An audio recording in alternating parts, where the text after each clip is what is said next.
I know, there's FM24 bets are already out.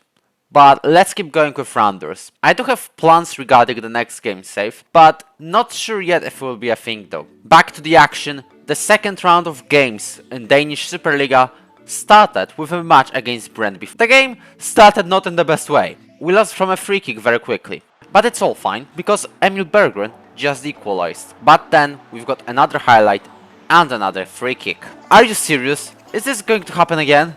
There's no way. I don't even know at this point. So we lost two free kicks against Brøndby. So how about the third one in the next game against Odense? Yes, that was the only goal of that game. Want more surprises?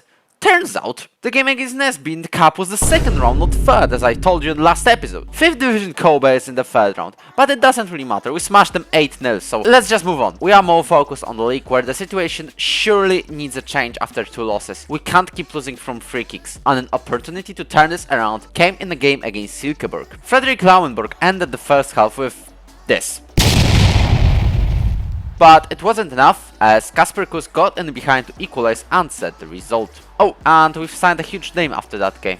Like a really big one. Introducing you, Benjamin Verbic, who was released by Panathinaikos and joined us on a free transfer. He was playing formerly in the likes of Legia or FC Copenhagen as well, so he definitely brings him some quality. I expect him to play in the attacking midfield, and I'm sure he will do great at number 10 position. Verbic was not registered on time for a game against Viborg, in which we got 2 first half injuries.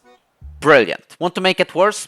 Nemanja simply was clear in a 1v1 against Kalese, so Mikkel decided to throw himself in with a hard tackle. It was obvious from the very start. Red card and he's gone. But I heard the concept of 10-man teams being OP in Football Manager. And Steven they wanted to show us why. That lead was cancelled by former Fiorentina player Nkuma Babacar scoring a similar goal. Still, a draw is good for us, especially considering the circumstances. To potentially boost our results, we played 2 quick friendlies against B teams of Holstein Kiel and Weichen. I'm pretty sure this is how you pronounce these names. My German is mid at best though. Both were massive wins, but what's more important is what I learned. We cannot score a penalty, but we can score this.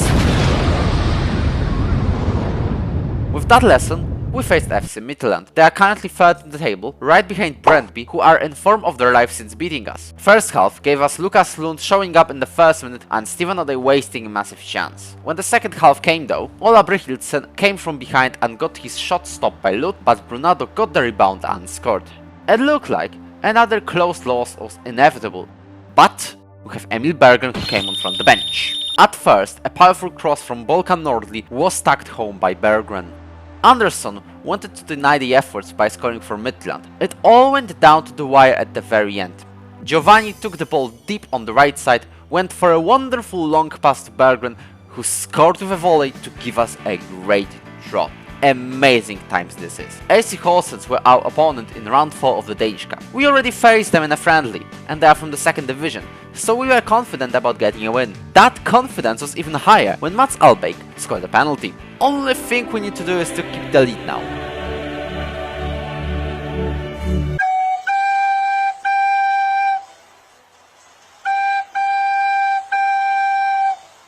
No goals in extra time meant we are going to have penalties. Both teams scored the first 2. Problems started in round 3, as Emil Berggren got stopped. Luckily for us, Larsen got the worst shot I've seen recently in football, which Lukas Lund easily caught. Björkengren scored one of his, while Josip Stanisic got a slow and easy to catch Panenka.